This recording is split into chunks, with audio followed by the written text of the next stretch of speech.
بسم اللہ الرحمن الرحیم۔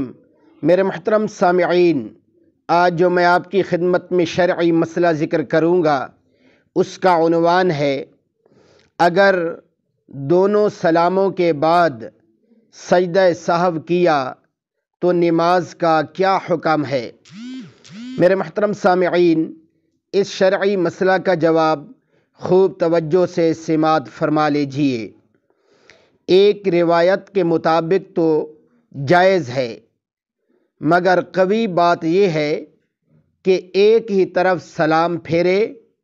اگر دونوں طرف سلام پھیر دیا تو سجدہ سہو نہ کرے بلکہ نماز کو دہرا لے، یہ عمل بہتر ہے، کیونکہ سجدہ سہو کرتے وقت ایک جانب سلام پھیرا جاتا ہے، لیکن اب جب اس نے دونوں طرف سلام پھیر لیا ہے تو اس کے لیے بہتر یہ ہے کہ اب یہ نماز کو دہرا لے۔